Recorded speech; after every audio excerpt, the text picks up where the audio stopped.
Ladies and gentlemen, the story you are about to hear is true. The names have been changed to protect the innocent. Dragnet.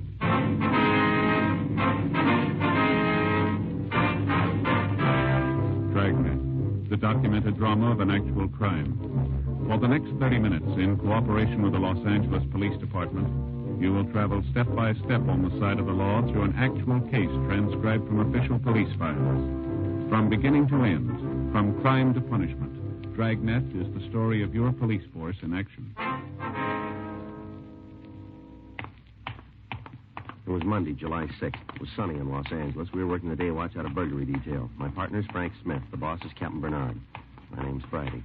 We were on our way out from the office, and it was 8:23 a.m. when we got to the corner of Walton Avenue and Adams Boulevard. A used car lot office. I'm sorry, gentlemen, but you can't come in here. We're police officers. Oh, well, Frank Smith? That's right. My partner, Sergeant Friday. How do you do? My name's Binion, John Binion. How are you? I thought the door was locked. Didn't want anyone to come in until you fellas got here. Are you the owner? Yeah. Did you put in the call? That's right. When I found out I'd been robbed. You want to tell us what happened? I sure do. Only one trouble. What's that, sir? Not much I can tell you. Opened the door this morning, same as usual. Came in, hung up my hat, and sat down at the desk. Yeah. Wouldn't have noticed anything was wrong, but I promised my wife I'd type her jingle first thing when I got here. What's that? A jingle. Wife works all the contests and papers, magazines, you know. Oh, yeah. She writes them in longhand, then I have to type them. Uh-huh. It takes up my time, but it makes her happy and keeps peace in the family. Yeah, do you want to go on? I sat down at the desk. Opened the door on this side. See? Yeah. Reached in to pull the typewriter up into position. No typewriter. It was gone, huh? Yeah. Knew something was wrong. I'd used it yesterday just before I locked up the place. I see. I looked around to see if anything else was missing. The adding machine and my desk fountain pen are gone, too. Now, how about the outside? Are there any cars missing? Yeah. One. A 1953 Dodge. I was saving the real bad news to last. All right, we'll need a description, the color, the model, the engine number. Mm-hmm. I knew you'd want it. Got it all right here on this card. Here you are. Okay. Better call this in, huh? Yeah. Leighton Prince in the lab, too. Right. You can use either phone. Thank you. Can you give us the serial numbers on the typewriter and the adding machine? Have to talk to Mabel first. She has them filed someplace. That's your secretary? Yeah. This is her day off. Well, now, as far as you know, then, you've told us about everything that was taken. Yeah? Were these windows locked when you came in? Yeah. And never open them. Don't have to. Place is air conditioned. Uh-huh. You say the front door was locked, huh? Yeah. Extra key is gone from the board, though. Fellas will be right out there. All right. What were you saying about those keys? Want to step over here? I'll show you. Now, these are the keys for the cars on the lots. All labeled. Here's where the keys for the Dodge were. Mm-hmm. Now, this hook had the extra key for the front door. Binion, how many keys are there for the office? 3.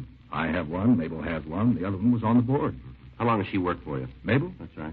About 8 years. If you think she had anything to do with this, forget it. I'd as soon accuse my own wife. We can understand it, Binion, but we'll have to talk to her. All right. I'll call Mabel and have her come down. We'd appreciate that. I know she didn't have anything to do with this. I'll give you odds on that. Anyway, I've read in the papers recently where there have been other burglaries like this. Yeah. My money says it's somebody with experience. Maybe. You must have some idea who's doing it. Well, we're working on it. In other words, you don't have much to go on. Not a lot. Doesn't sound too good for me. I mean, my chances of getting my property back. We'll do what we can, sir. I know, but if you don't have any leads, if they don't make any mistakes, there isn't much you can do, is there? Seems to me the thieves always have the edge. Yeah, it begins that way. Huh? They always start before we do.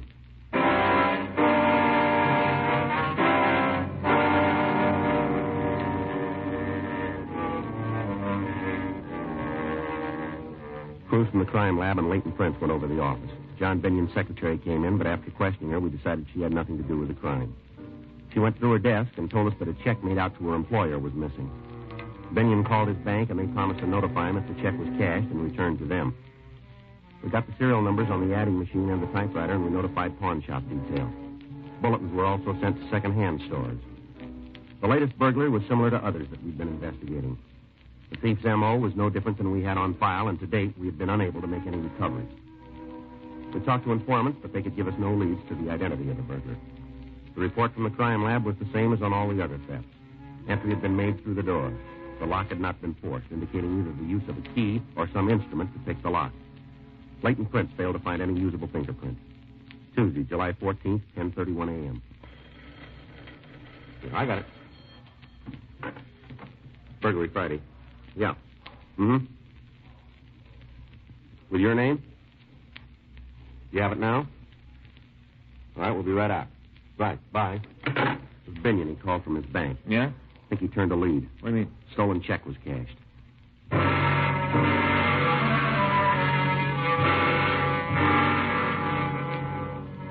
When we got to John Binion's office, he showed us the check. We compared the endorsement with his signature, and it proved to be a good forgery. The check had been cashed by a Sylvia Carnes. Frank and I drove to the address. It was a small bookstore at the corner of Citrus Avenue and Hollywood Boulevard. Miss Carnes was shown the check, and we asked if she remembered who'd given it to her.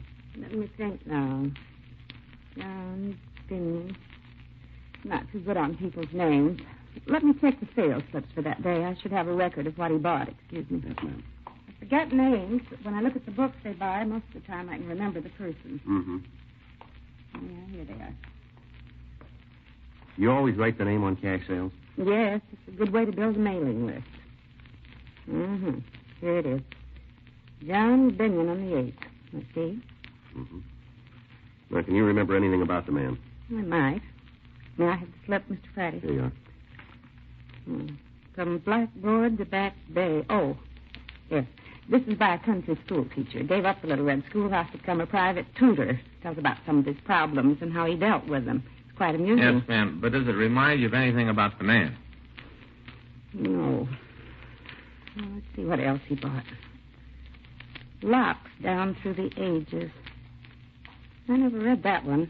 I guess it's about locks. Mm-hmm. Mm-hmm. Well, I'm beginning to remember. Yes, ma'am? He said locks were a hobby with him. Does that mean anything to you? Yeah, it might, but can you tell us anything about the man's looks? Well, now, let's see. I guess he was about your size. Me, ma'am? No, he wasn't quite as... Well, he looked more like Mr. Friday. Yeah. How about his coloring? Had dark hair. Straight. Mm-hmm. Did he have any marks on his face that we might use to identify him? Not that I recall. Could you tell us anything about how he was dressed? I'm afraid not. Other book was The Window Without Curtains. Mm-hmm. Now, that reminds me of something. What's that? His voice Yeah. seemed almost too precise, too perfect. Did you notice any accent? No? Was there anything else you can tell us about his looks? No. What kind of identification did he show you? A driver's license. And it was made out to John Binion? That's right. I copied the name for the sales slip from it. That's the only identification he showed you. Yes, I didn't ask for any more. He seemed to know a lot of the business people in this neighborhood. Yeah, Mentioned them by name, said he lived near here before he got married. I see. No, I've been in business for 6 years.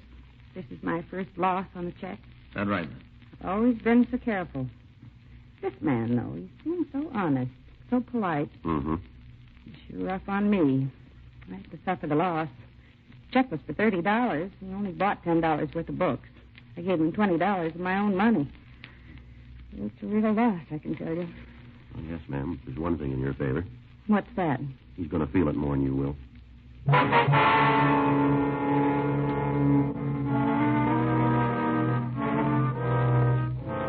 From what Sylvia Carnes told us, we knew that our suspect was also a forgery artist, or he had connections that could furnish him with suitable identification. Assuming the suspect might still live in the neighborhood, we spent the rest of the day questioning people in the area. We failed to come up with any leads. The next day, we started to canvass again. The manager of a small hotel told us that a man named Paul DeRoe was living there who could fit the partial description we had. In the manager's company, we went upstairs to look through the room. Hey, Joe, Yeah. the picture on the wall, some kind of certificate, too. Looks like it's written in German. Want to take a look? Well. Mm-hmm. That looks like Dutch to me. You see there? Guy's wearing a 45. Looks like he's carrying an American carbine. He's not wearing any kind of a uniform. Wonder what he's trying to prove. Certificate probably says what it's for, huh? Yeah, maybe. Let's find out if this is DeRoe in this picture here. Mr. Blinker, will you take a look at this and tell us if it's DeRoe? Yeah, sure. What do you say? He's younger here, but I'd say it's him. All right, thank you. Frank, Just a minute, Joe. better see if Miss Carnes can make an identification from this picture. Yeah, take a look at this. Just turned it. Mm-hmm. Found it up there on the shelf, wrapped in that oilskin tobacco pouch. Yeah. Torsion bars, vibrator, ballpoint pick. It works. Looks like good steel, too, doesn't it? Well, guess we got the right room. Unless they all come with burglar kits.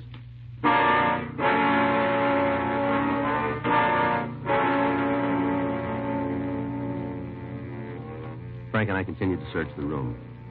Besides the burglar kit, we found 3 books with the same titles as those bought with a stolen check. Sylvia Carnes identified the picture as being the same man that had passed the check. We called the office and asked them to run the name and description of Paul DeRoe through R&I. A local and an APB were gotten out on the suspect. Frank and I went back to the hotel and decided because of the physical setup of the lobby, it would be better to wait in the suspect's room. The manager took over the desk, and we arranged for him to notify us with one long ring on the phone when DeRoe asked for his key. 3 hours went by. 9:13 p.m. That's it. Yeah.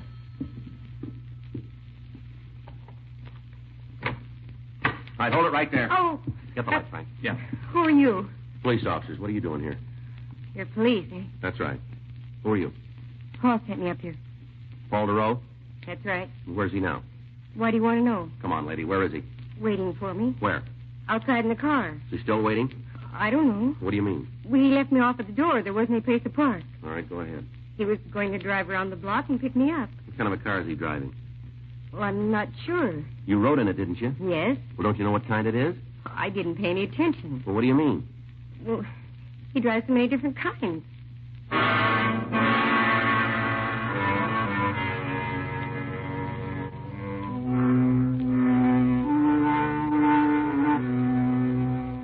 We took the girl, Darlene Potter, with us, and we went down to the lobby. She was instructed to go out to the street and meet DeRoe.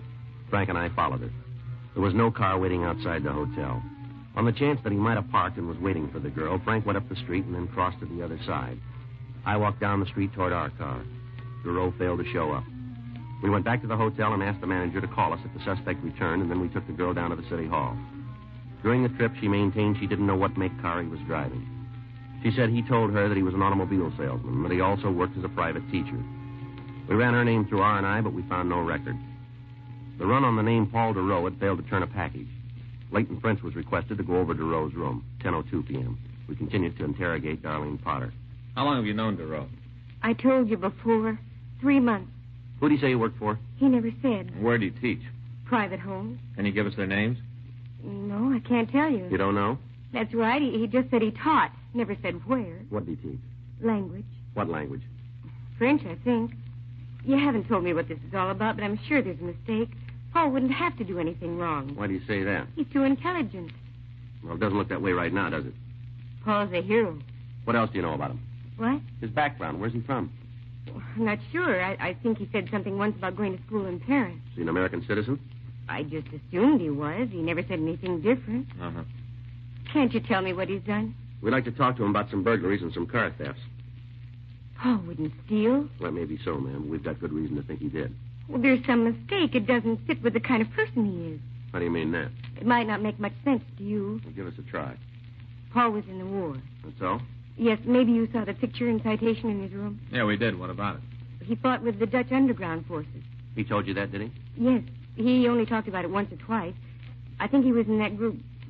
I don't remember the name, but they went in and organized the resistance forces before the invasion. Uh-huh. You're pretty sure Paul is the man you want? Looks that way, yes, ma'am. Hard to believe. But there's a reason for it. I guess he took a lot of chances during the war. Must have changed him. He hasn't changed.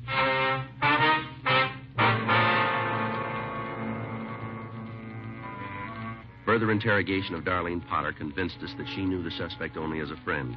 When we drove her home, she gave us a more recent snapshot of DeRoe. The next day, copies were made and distributed to radio patrol units. Frank and I went back to the hotel to make another check of the room to try and find something that might lead us to any of his friends or associates. We found a list of names and addresses under a desk blotter. The first 4 people that we talked to all told us the same thing. They said that the man known as Paul DeRoe was a private tutor for their children. The only address that any of them had for him was the hotel.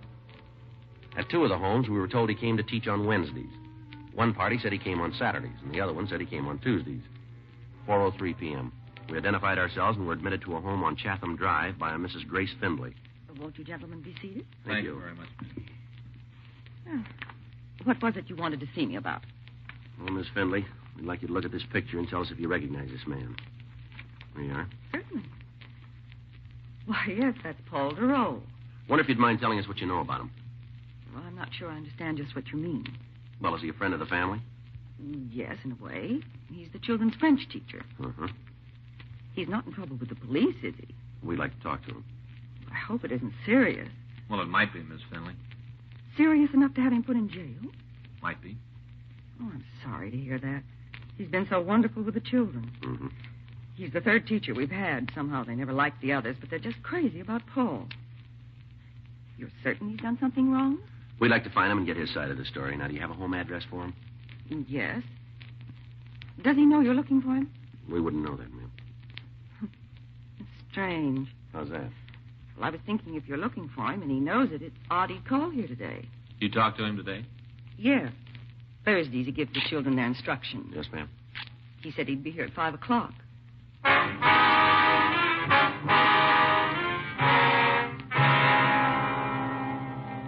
With Mrs. Findley's permission, Frank drove our car into the garage, and then we waited for Duro to arrive.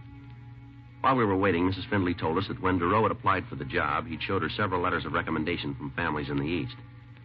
Because of his intelligence and her children's instant liking for him, she hadn't made a check on his background. She went on to say that she had noticed him driving several different makes of cars, but she couldn't give us a description of any of them. 5:06 p.m. The front doorbell rang. That must be him. I hope there's no trouble. All right, you wait here, Miss Findley. All right. Don't worry about it.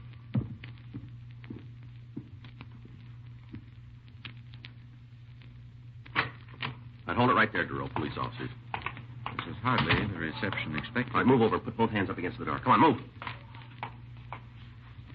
We use the same method. Frank? Yeah, he's clean, sir. I could have told you, gentlemen, that I'm not in the habit of coming to a client's home carrying a gun. All right, turn around. Get your hands behind your back. Couldn't we dispense with the handcuffs? This is rather embarrassing. Well, you'll get used to it. I was thinking about the children. I don't want them to see me like this. You should have thought about that sooner. Better get the car, huh? Right. I imagine this is about the check I cashed. A few other things. I worked with the Americans during the war. That so? I learned a good many things about them. Very resourceful, brilliant, and eager to help the less fortunate. You forgot one thing, didn't What's you? that? They don't like to be robbed.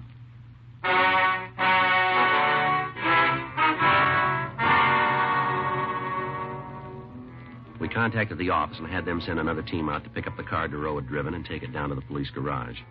On the way down to the city hall, the suspect told us he'd been in this country about 6 months. He refused to talk about anything except what a great country he thought America was. Frank went to check with DMV on the suspect's car, and I took Duro to the interrogation room. It's wonderful. It's the only place in the world to live. Yeah, well, all right, Duro. We got the idea you're sold on this country. Now let's get on to cases and talk about the reason we're here. How about it? It might as well be now as later. All right, fine. You want to start by telling us what you did with this stuff? I spent the money. The books are in my room. What about the other things you stole? No, there must be some mistake. I didn't steal anything. Well, you cashed a forged check, didn't you? Yes, I admit that. And the check was stolen. It's possible, but I didn't take it. You expect us to buy that, Duro? That's entirely up to you. Where'd you get it? If I said I found it, could you prove otherwise? It won't be necessary. We can nail you on a forgery rap right now. That's what I had in mind. I have no desire to be connected with anything else. Well, you seem pretty anxious to pick up that tab. Well, it's only right. I took a chance and lost. I'm willing to settle for my mistake. Yeah, well, that's real big of you, but I got a hunch we'll be able to tag you with more than a 470. Sure, let me see, man. Yeah. What do you got? Well, I'm not sure now we got the right guy in the car theft. What? I checked with DMV. The car Duro is driving is registered to a Seward Car Company. I called him. Yeah. They tell me he works for him.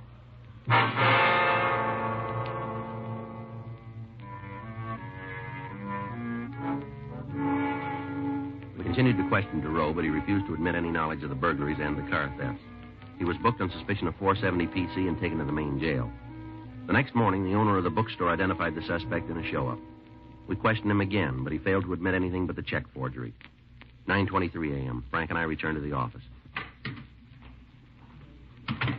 You gotta hand it to the guy. He's cool. Yeah, but he's too ready to buy in on that 470. Yeah, I'll check the book. All right. Here's a number for you to call, Joe. Is there any name on it? Yeah, a fellow named Eiler. Give any reason for the call? Nope.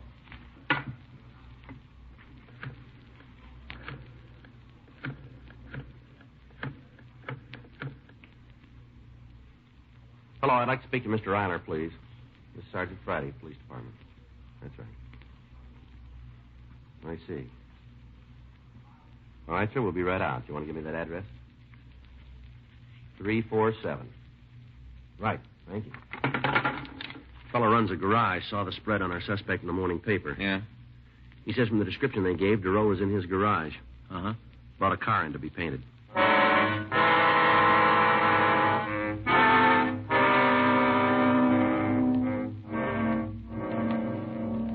Frank and I drove out to the garage, and when we showed DeRoe's picture to Frank Eilers, he identified him as the man who'd brought in a Nash sedan to be repainted.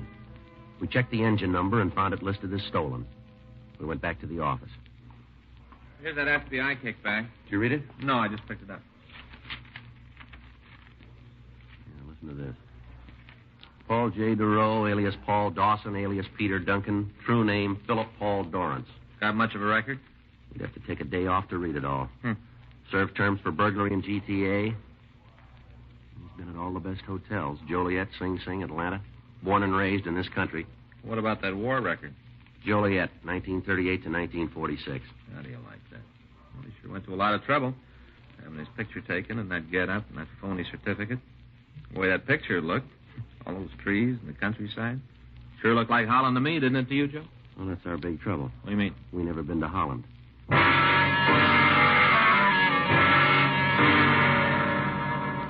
We went back to the main jail and had the suspect brought to the interview room.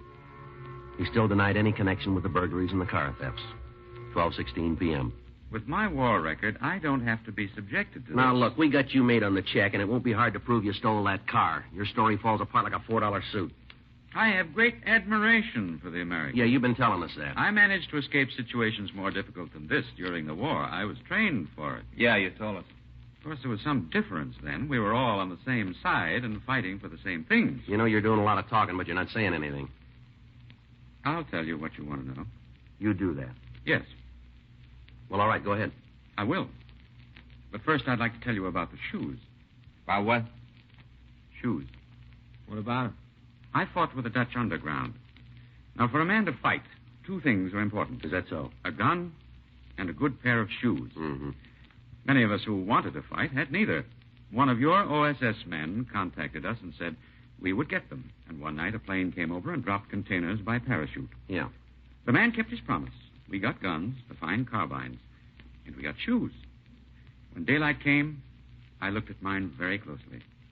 They had stamped on them, made in America. Yeah, And that's when I made up my mind. you did. Yes, I decided that someday I would come to the United States. Mm-hmm. I knew if I wasn't killed, I'd come here. Yeah, it's a wonderful story, isn't it? Yes, and I regret that I'll lose my chance to become a citizen.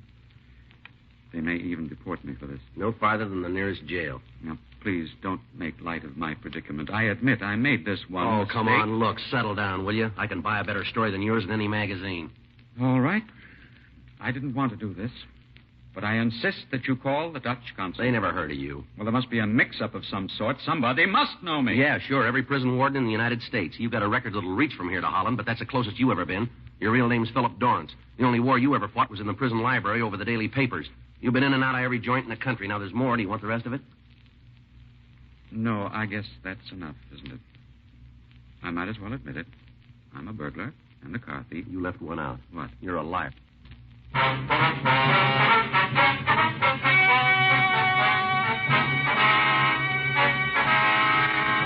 Paul Michael DeRoe was tried and convicted of burglary in the second degree, 3 counts. Grand theft auto, 3 counts, and forgery, 1 count. He received sentence as prescribed by law. Burglary in the second degree is punishable by imprisonment in the state penitentiary for a period of not less than 1 or more than 15 years. Grand theft auto is punishable by imprisonment for not more than 10 years. Forgery is punishable by imprisonment in the state penitentiary for a period of not less than 1 or more than 14 years. Dragnet. The story of your police force in action is a presentation of the United States Armed Forces Radio Service.